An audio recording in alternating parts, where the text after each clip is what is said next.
বিষয় নিয়ে আলোচনা করব সেটা তোমরা থাম্বনেল আর টাইটেল দেখে বুঝতেই পেরেছো। তো তুমি যদি প্রেগনেন্ট হয়ে থাকো তবে তোমার মধ্যে কি কি সিমটম দেখা দেবে, যাতে করে তুমি বুঝবে যে তোমার মধ্যে ছেলে বেবি বড় হতে চলেছে। তো রিসেন্টলি আমি সদ্য সদ্য মা হয়েছি এবং সেটা আমার সেকেন্ড বেবি। আমার প্রথম বেবিও ছেলে আর সেকেন্ড বেবিও ছেলে। তাই আমি তোমাদেরকে 100% গ্যারান্টি দিয়ে বলতে পারি যে আমার মধ্যে যে সিমটমগুলো ছিল সেটা কিন্তু আমার দুবারই একই রকম ছিল। তাই এই সিমটমের মধ্যে যদি অর্ধেকগুলো তোমাদের মধ্যে দেখা দেয় তাহলে কিন্তু ছেলেই হবে, তুমি ধরে নিতে পারো। তো চলো প্রথমেই তোমাদেরকে বলবো যে হার্ট রেট বেবির। আমরা যখনই আল্ট্রাসাউন্ড করাই তখনই কিন্তু আমরা নিজেরাই দেখে বুঝতে পারবো যে বেবির হার্ট রেট কত। তো আমি যখন আল্ট্রাসাউন্ড করিয়েছিলাম তখন প্রথমের দিকে আমার বেবির হার্ট রেট ছিল কিন্তু 150-এর উপরে। মানে যখন আমি 7 সপ্তাহে প্রথম আমি আল্ট্রাসাউন্ড করাই সেই 7 সপ্তাহে হার্ট রেট ছিল কিন্তু 150-এর উপরে। তারপর যখন আমি লাস্ট আল্ট্রাসাউন্ড করাই মানে তুমি বলতে পারো 36 উইকে, তখন কিন্তু আল্ট্রাসাউন্ডে বেবির হার্ট রেট চলে এসেছিলো 138। তো জেনারেলি আমরা যেটা জানি যে 140-এর নিচে হলে ছেলে হয় আর 140-এর উপরে হলে কিন্তু মেয়ে হয়। তো আমার ক্ষেত্রেও কিন্তু মিলে গিয়েছিলো সেটা, যে 140-এর নিচেই কিন্তু আমার বেবির হার্ট রেট ছিল। এবার হচ্ছে যে খাওয়া দাওয়া, তুমি কি খাচ্ছ তার উপরেও কিন্তু নির্ভর করবে। তোমার যদি প্রচণ্ড পরিমাণে মিষ্টি খেতে ইচ্ছে করে তাহলে কিন্তু তোমাকে ধরেই নিতে হবে যে তোমার মেয়ে হবে।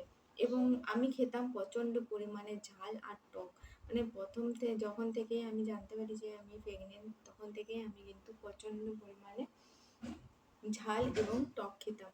তো আমি আমার বড় বেটুর বেলাতেও এরকমই ঝাল আর টক খেয়েছি।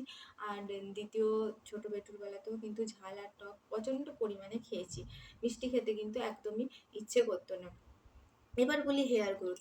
আমার চুলটা দেখে বুঝতেই পারছো আমার হেয়ার কোনোদিনই বেশি গ্রোথ হয়নি, মানে ভেঙে ভেঙে পড়ে যায়। তো আমি সদ্য মা হয়েছি তোমাদেরকে বললাম, তো আমার প্রচুর পরিমাণে হেয়ার গ্রোথ হয়েছিল, যার কারণে মানে আমি প্রথমেই বুঝতে পেরেছিলাম যে ছেলে বেবি হতে চলেছে। আর হলো গিয়ে চতুর্থ হলো গিয়ে একনি। আমার মুখ দেখে বুঝতে পারছো আমার মুখে কিন্তু এখন কোনো রকম কোনো একনি নেই, কিন্তু আমি প্রেগনেন্সির আগে আমার প্রচুর পরিমাণে একনি ছিল। আর প্রেগনেন্ট হওয়ার পর কিন্তু আমার মানে পুরো গাল দেখো পরিষ্কার হয়ে গেছে, মানে একনিগুলো চলে গেছে। বুঝতে পেরেছো? আর হলো গিয়ে ওয়েট গেইন। তুমি কতটা ওজন বাড়ছো সেটার উপরও কিন্তু নির্ভর করবে তোমার ছেলে হবে কি মেয়ে হবে। তুমি যদি দেখো তোমার ওয়েট প্রচণ্ড পরিমাণে বেড়ে যাচ্ছে তাহলে তুমি ভেবে নিও যে তোমার ছেলেই হবে। মেয়ে বেবি হলে কিন্তু অতটা ওয়েট গেইন হয় না। আর হলো গিয়ে তোমার পেটের অবস্থান। তোমার পেট যদি দেখো একদম নিচের দিকে মানে এখানে থাকে তাহলে কিন্তু তোমাকে ধরে নিতে হবে যে তোমার ছেলে বেবি হতে চলেছে।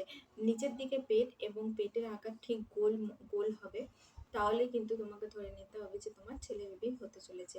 এবং প্রেগনেন্সি হবার পর যেটা হয় যে মর্নিং সিকনেস, তোমার যদি প্রচণ্ড পরিমাণে মর্নিং সিকনেস হয় বা তুমি যদি বমি করো তাহলে কিন্তু ধরে নিতে হবে তোমার ছেলে বেবি হতে চলেছে।